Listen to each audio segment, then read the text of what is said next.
ഇതാണ് ആ ഒരു മഹാവ്യക്തി. സ്വന്തം അച്ഛൻ്റെ അന്ത്യകർമ്മങ്ങൾ ചെയ്യാൻ പോലും കോടതി വിധി വേണമോ? എന്തോരവസ്ഥ. നമസ്കാരം, അഡ്വക്കേറ്റ് റിനേഷ് അടുത്താടനാണ്. ഞാൻ ഇപ്പോൾ ഇടുക്കി കുമളിയിലേക്കുള്ള യാത്രയിലാണ്. ഇന്നലെ എൻ്റെ ഇൻസ്റ്റാഗ്രാം പോസ്റ്റിൽ ഞാൻ രഞ്ജീഷിനായി വരും, അവനായി സംസാരിക്കും, അവൻ്റെ നീതിക്കായി ഞാൻ അവരുടെ കുടുംബങ്ങളായിട്ട് സംസാരിച്ച് നിയമയുദ്ധം ആരംഭിക്കാനായിട്ട് ഞാൻ വരുമെന്ന് ഇൻസ്റ്റാഗ്രാമിൽ ഒരു പോസ്റ്റ് ഇട്ടായിരുന്നു. അതിന്റെ ഭാഗമായിട്ട് ഇപ്പോൾ ഞാൻ ഇടുക്കി അവൻ്റെ വീട്ടിലേക്ക് കുമളിയിലേക്കുള്ള യാത്രാമധ്യയിലാണ്. കുമളിയിലുള്ള ബസ് കണ്ടക്ടർ രഞ്ജീഷിന്റെ വാർത്ത നിങ്ങൾ കേട്ട് കാണുമല്ലോ. ഇന്നലെ ഞാൻ അതിനെ പറ്റിയിട്ട് വീഡിയോ ചെയ്തതാണ്. ആ വീഡിയോ ചെയ്യുന്ന സമയത്ത് ഞാൻ ഒരു കാര്യം പറഞ്ഞിട്ടുണ്ടായിരുന്നു, ഈ രഞ്ജീഷിന്റെ വൈഫിന്റെ ഫോട്ടോ കിട്ടിക്കഴിഞ്ഞാൽ തീർച്ചയായിട്ടും നമ്മൾ പബ്ലിഷ് ചെയ്യുമെന്ന്. ഇപ്പോൾ ഇൻസ്റ്റാഗ്രാമിൽ രഞ്ജീഷിന്റെ വൈഫിന്റെ ഫോട്ടോ പുറത്ത് വന്നിട്ടുണ്ട്. അത് ഞാൻ അവിടെ സൈറ്റിൽ കാണിക്കാം. ഇതാണ് ആ ഒരു മഹാവ്യക്തി. ഇവരൊറ്റ ഒരുത്തി കാരണമാണ് രഞ്ജീഷിന് സത്യം പറഞ്ഞാൽ ഇങ്ങനെ ഒരു ഗതി വന്നത്. 8 വർഷം പൊന്നുപോലെ നോക്കിയ ആ മകനെ വരെ രഞ്ജീഷിൻ്റെ അടുത്ത് നിന്ന് പറിച്ചു മാറ്റിയ ഏക വ്യക്തി. അതായത് ചെയ്തത് തോന്നിവാസമാണെന്ന് പോലും മനസ്സിലാക്കാതെ കൊച്ചിനെയും കൂടെ പിടിച്ചു കുറച്ചുകൊണ്ട് പോകുന്നു. ഇവളുടെയൊക്കെ മനസ്സെന്തുവാണെന്ന് നിങ്ങളൊന്ന് ആലോചിച്ച് നോക്ക്. ഇനി ഞാൻ നിങ്ങൾക്ക് വേറൊരു ഫോട്ടോ കൂടെ ഇവിടെ സൈഡിൽ കാണിക്കാം. ഇത് രഞ്ജീഷിൻ്റെ മകനാണെന്നാണ് പറയുന്നത്. അതായത് അച്ഛൻ്റെ അന്ത്യകർമ്മങ്ങൾ ചെയ്യാൻ വേണ്ടിയിട്ട് മകൻ വന്നതാണ്. അതിനെക്കുറിച്ച് നിങ്ങൾക്ക് അറിയണ്ടേ? ഞാനിവിടെ ആ ഒരു പോസ്റ്റ് ഇവിടെ വായിക്കാം. സ്വന്തം അച്ഛൻ്റെ അന്ത്യകർമ്മങ്ങൾ ചെയ്യാൻ പോലും കോടതി വിധി വേണമോ? എന്തോരവസ്ഥ. രഞ്ജീഷിൻ്റെ മരണവുമായി ബന്ധപ്പെട്ട സംഭവം നിരവധി ചോദ്യങ്ങളും സംശയങ്ങളും ഉയർത്തുന്ന ഒന്നായി മാറിയിരിക്കുകയാണ്. രഞ്ജീഷിൻ്റെ മരണത്തിന് പിന്നിലെ സാഹചര്യങ്ങളെക്കുറിച്ച് സമഗ്രമായ അന്വേഷണം വേണമെന്നാണ് കുടുംബവും നിരവധി പേരും ആവശ്യപ്പെടുന്നത്. ആത്മഹത്യ എന്ന സാധ്യത മാത്രമല്ല, മറ്റ് എല്ലാ സാധ്യതകളും പരിശോധിക്കണമെന്ന് അവർ ചൂണ്ടിക്കാട്ടുന്നു. വളരെ കറക്റ്റായിട്ടുള്ളൊരു കാര്യം. ഇത് ആത്മഹത്യ എന്ന് പറയുന്നൊരു സാധനം മാത്രമല്ല ഇവിടെ പരിശോധിക്കേണ്ട കാര്യം. ഇന്നത്തെ കാലത്ത് ഒരു മനുഷ്യരെയും വിശ്വസിക്കാൻ പറ്റത്തില്ല. സ്വന്തം സുഖത്തിന് വേണ്ടി മറ്റുള്ളവരെ എന്ത് വേണമെങ്കിലും കാണിച്ചു കളയും. മനസ്സിലായില്ലേ? അപ്പം ഇത് ശരിക്കും പറഞ്ഞാൽ അന്വേഷിക്കുക. രഞ്ജീഷിൻ്റെ സുഹൃത്തുക്കൾ പറയുന്നതനുസരിച്ച് അദ്ദേഹത്തിൻ്റെ വ്യക്തിജീവിതവുമായി ബന്ധപ്പെട്ട ചില സംഭവങ്ങളും സന്ദേശങ്ങളും മരണത്തിന് മുമ്പുള്ള ദിവസങ്ങളിൽ അദ്ദേഹത്തെ മാനസികമായി ബാധിച്ചിരുന്നുവെന്നാണ് റിപ്പോർട്ടുകൾ. എന്നാൽ ഈ കാര്യങ്ങൾ ഔദ്യോഗികമായി സ്ഥിരീകരിച്ചിട്ടില്ല. ഈ രഞ്ജീഷിൻ്റെ ഈ മരണവുമായിട്ട് ബന്ധപ്പെട്ട് ഞാൻ വേറെ കുറച്ച് കാര്യങ്ങൾ അറിഞ്ഞിട്ടുണ്ടായിരുന്നു. അതായത് പുള്ളി കുറേ ദിവസങ്ങൾക്ക് മുന്നേ വിഷം കഴിച്ചതാണ്. മരണപ്പെട്ടത് ബുധനാഴ്ചയായിരുന്നു.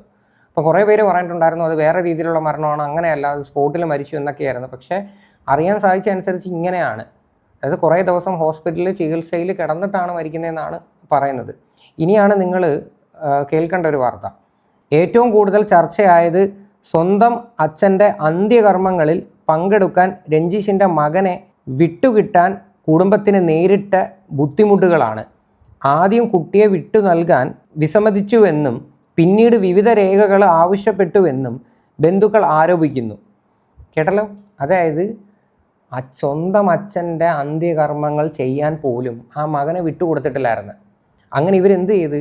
ഈ കുടുംബം കോടതിയിൽ പോയി. കോടതിയിൽ പോയപ്പം കോടതി അനുവദിച്ച സമയം നിങ്ങൾക്ക് അറിയണ്ടേ? വെറും 5 മണിക്കൂർ മാത്രം.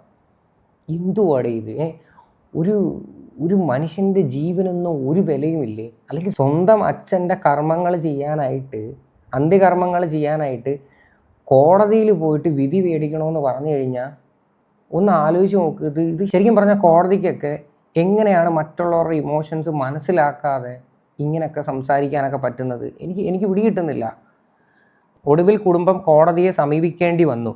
കോടതി 5 മണിക്കൂർ നേരത്തേക്ക് കുട്ടിയെ വിട്ടു നൽകാൻ ഉത്തരവിട്ട ശേഷമാണ് മകന് അച്ഛൻ്റെ അന്ത്യകർമ്മങ്ങളിൽ പങ്കെടുക്കാൻ കഴിഞ്ഞതെന്നാണ് കുടുംബത്തിൻ്റെ വിശദീകരണം. വല്ലാത്തൊരു അവസ്ഥ തന്നെ കേട്ടോ.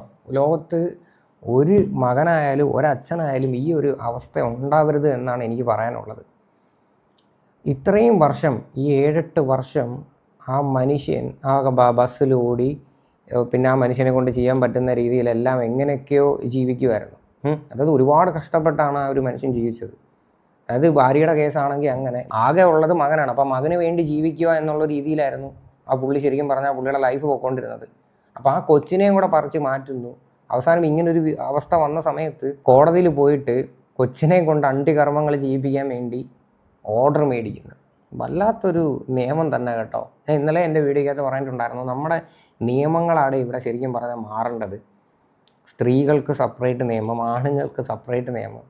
ഒരു രീതിയിലും ഈ ഇങ്ങനെയൊക്കെയുള്ള തെമ്മാടിത്തരങ്ങൾ ചെയ്യുന്നവർക്ക് ഒരു പരിഗണനയും കൊടുക്കരുത്. അതേപോലെ ഇന്ന് രാവിലെ ഞാനൊരു വീഡിയോ കണ്ടിട്ടുണ്ടായിരുന്നു, ഒരു അഡ്വക്കേറ്റിൻ്റെ വീഡിയോ. പുള്ളി ഈ രഞ്ജീഷിൻ്റെ ഈ ഒരു മരണവുമായി ബന്ധപ്പെട്ട് ലീഗലി തന്നെ ഫൈറ്റ് ചെയ്യുമെന്ന് പറയുന്നുണ്ട്. ഞാൻ ആ വീഡിയോ നിങ്ങളെ കാണിക്കാം.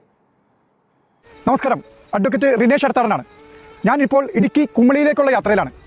ഇന്നലെ എൻ്റെ ഇൻസ്റ്റാഗ്രാം പോസ്റ്റിൽ ഞാൻ രഞ്ജീഷിനായി വരും, അവനായി സംസാരിക്കും. ഒരാളെങ്കിലും ഇങ്ങനെയൊക്കെ വന്ന് പ്രതികരിക്കുന്നുണ്ടല്ലോ, ഒരു അഡ്വക്കേറ്റെങ്കിലും ഇങ്ങനെ വന്ന് പ്രതികരിച്ചല്ലോ എന്നാണ് നമ്മൾ ആലോചിക്കേണ്ടത്. ഇത് ശരിക്കും പറഞ്ഞാൽ ഒരാളല്ല, എല്ലാവരും പ്രതികരിക്കുക, മാക്സിമം പ്രതികരിക്കുക. കാര്യം ഒരു മനുഷ്യനും ഇനി ഈ ഒരു ഗതി വരരുത്. ഇവിടെ രഞ്ജീഷിൻ്റെ ഫാമിലിയുടെ ഫോട്ടോ ഒക്കെ ഞാനിവിടെ സൈഡിൽ കാണിക്കാം. ഈ അഡ്വക്കേറ്റ് പോയി അവരെ മീറ്റ് ചെയ്തിട്ടുണ്ടായിരുന്നു. ഇത് ഈ സൈഡിൽ കാണുന്നതാണ് അച്ഛനും അമ്മയും. അവരുടെയൊക്കെ അവസ്ഥ ആലോചിച്ച് നോക്ക്. പ്രായം ചെന്നവരാ, അവർക്കൊക്കെ ഇനി ആരുണ്ട്? അവർക്ക് ആര് ചെലവിന് കൊടുക്കും? അവൻ്റെ നീതിക്കായി ഞാൻ അവരുടെ കുടുംബാംഗങ്ങളായിട്ട് സംസാരിച്ച് നിയമയുദ്ധം ആരംഭിക്കാനായിട്ട് ഞാൻ വരുമെന്ന് ഇൻസ്റ്റാഗ്രാമിൽ ഒരു പോസ്റ്റ് ഇട്ടായിരുന്നു. അതിൻ്റെ ഭാഗമായിട്ട് ഇപ്പോൾ ഞാൻ ഇടുക്കി അവൻ്റെ വീട്ടിലേക്ക് കുമളിയിലേക്കുള്ള യാത്രാമധ്യയിലാണ്. നമുക്കറിയാം, ഈ ഇൻസ്റ്റാഗ്രാം പോസ്റ്റ് ഇട്ടപ്പോൾ ഏകദേശം 5 ലക്ഷത്തിലധികം ആളുകളാണ് ഇത് വ്യൂ ചെയ്തതും. ഞാനിവിടെ വേറൊരു കാര്യം പറയട്ടെ. ഈ മെൻസ് കമ്മീഷന് വേണ്ടിയിട്ട് പൊരുതുന്ന കുറച്ച് ആൾക്കാരുണ്ടല്ലോ, ഈ രാഹുൽ ഈശ്വർ ഒന്നും ഇതിനെ പറ്റിയിട്ടൊന്നും പ്രതികരിക്കാനില്ലേ? എവിടെ പീഡന കേസ് ആരെന്തെങ്കിലും ഉണ്ടെങ്കിൽ അവരെ സപ്പോർട്ട് ചെയ്യാൻ മാത്രമാണ് ഈ പറയുന്ന രാഹുൽ ഈശ്വറും ബാക്കിയുള്ളവരും ഒക്കെ ഇറങ്ങുന്നത്. അറിയാൻ മേലായിട്ട് ഞാൻ ചോദിക്കുക, രാഹുൽ ഈശ്വറും ഈ മെൻസ് കമ്മീഷനിലുള്ളവരും ഒക്കെ ഈ വിഷയങ്ങളിലാണ് പ്രതികരിക്കേണ്ടത്.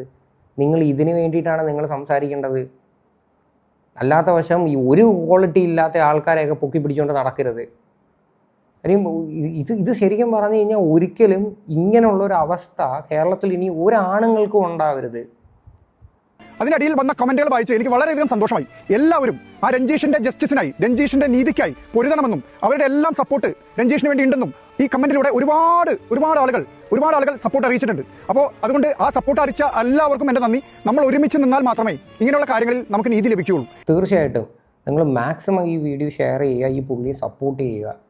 അതവിടെ ചെയ്യേണ്ടത്. ഒരാളെങ്കിലും ഇങ്ങനെയൊക്കെ ഇനിഷ്യേറ്റീവ് എടുത്ത് ഇറങ്ങുക എന്ന് പറയണത് വലിയൊരു കാര്യമാണ്. കാര്യം നമ്മളാരും ചെയ്യാത്തൊരു കാര്യം ചെയ്യുമ്പോൾ നമ്മളത് സപ്പോർട്ട് ചെയ്യുക. ഇത് കാര്യം ഒന്ന് ആലോചിച്ച് നോക്കണേ. അവസാന നിമിഷം ആ മകനെ പോലും വിട്ടുകൊടുക്കുന്നില്ല. മകനെ വിട്ടുകൊടുക്കില്ല എന്ന് ഈ പറയുന്ന ഈ മുൻ ഭാര്യയും പിന്നെ വേറെ ആൾക്കാരും ഉൾപ്പെടെ ചേർന്നപ്പോഴേ അങ്ങ് തീരുമാനിച്ചു അച്ഛനെ കാണിക്കാൻ വിട്ടുകൊടുക്കത്തില്ലെന്ന്. എന്ത് ക്രൂരതയാണ് ഈ കാണിക്കുന്നത്? ഇവക്കൊക്കെ നാണോ മാനോ എന്ന് പറയുന്നൊരു സാധനമുണ്ട്. ഇവളൊക്കെ എന്തു നമ്മൾ പറയേണ്ടത്? നമ്മൾ എന്തെങ്കിലുമൊക്കെ പറഞ്ഞു കഴിഞ്ഞാൽ ഉണ്ടല്ലോ, അതും പിന്നെ പ്രശ്നമായിട്ട് മാറും.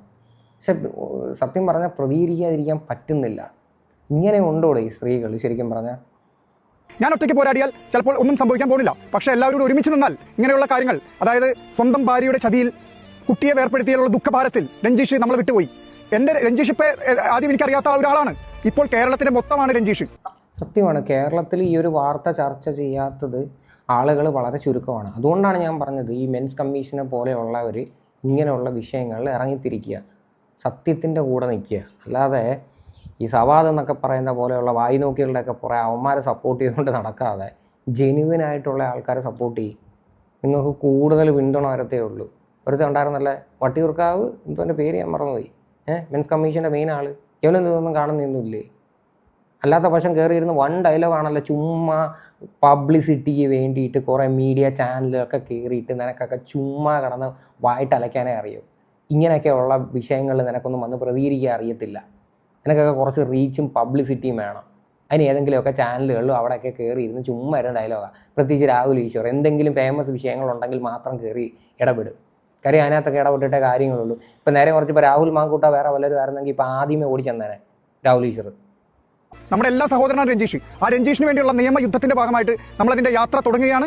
നിങ്ങളുടെ എല്ലാം സപ്പോർട്ട് ഇനിയും വേണം, തുടരണം. സപ്പോർട്ട് ഉണ്ടെങ്കിൽ മാത്രമേ നമുക്ക് ആ നിയമയുദ്ധത്തിൽ ജയിക്കാൻ പറ്റുള്ളൂ. ഇങ്ങനെയുള്ള വഞ്ചന കുറ്റത്തിൽപ്പെട്ട്, അതായത് സ്വന്തം ഭാര്യയാൽ വഞ്ചിക്കപ്പെട്ട് കിടക്കുന്ന എന്താ പറയുക അനവധി പുരുഷന്മാർക്ക് ഒരു നീതി ലഭിക്കണമെങ്കിൽ ഇങ്ങനെയുള്ള കാര്യങ്ങൾ വേണം. അതുകൊണ്ട് ഇനിയും നിങ്ങളുടെ സപ്പോർട്ട് ആവശ്യമുണ്ട്. നമ്മൾ രഞ്ജീഷിനായിട്ടുള്ള സമരത്തിനായിട്ട് ഒരുങ്ങുകയാണ്. തീർച്ചയായിട്ടും ചേട്ടന് ഫുൾ സപ്പോർട്ടുണ്ട്.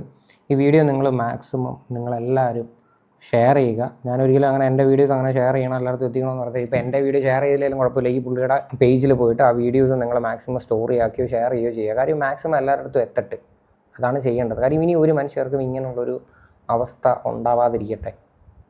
കാര്യം ഇത് തികച്ചും ശരിക്കും പറഞ്ഞു കഴിഞ്ഞാൽ എന്താ പറയണ്ടത്, നമുക്കൊക്കെ ഭയങ്കര ഷോക്കായിപ്പോയി. കാര്യം ആ പുള്ളിയുടെ ഫേസ് നമ്മൾ ആദ്യമായിട്ട് കാണുന്നെങ്കിൽ പോലും ഒരു പുഞ്ചിരിയോടെയാണ് എല്ലാവരും പുള്ളിക്കാരൻ ഫേസ് ചെയ്യുന്നത്. ആ ബസ്സിൽ കയറുന്ന യാത്രക്കാരൊക്കെ പറയുന്നുണ്ട്, അതായത് കൊച്ചു കുട്ടികളായ പോലും ST എടുക്കുന്ന സമയത്ത് ചിരിച്ചുകൊണ്ട് മാത്രമേ എല്ലാ ദിവസങ്ങളിലും ആ ചേട്ടനെ കാണാൻ പറ്റത്തുള്ളൂ എന്നാണ് പറയുന്നത്. എന്തായാലും ഇത്രയൊക്കെയാണ് സംഭവങ്ങൾ. ഇതിനെക്കുറിച്ച് നിങ്ങളുടെയൊക്കെ അഭിപ്രായങ്ങൾ എന്താണെന്ന് വെച്ചാൽ നിങ്ങൾ തീർച്ചയായിട്ടും കമൻറ്റ് ചെയ്യുക.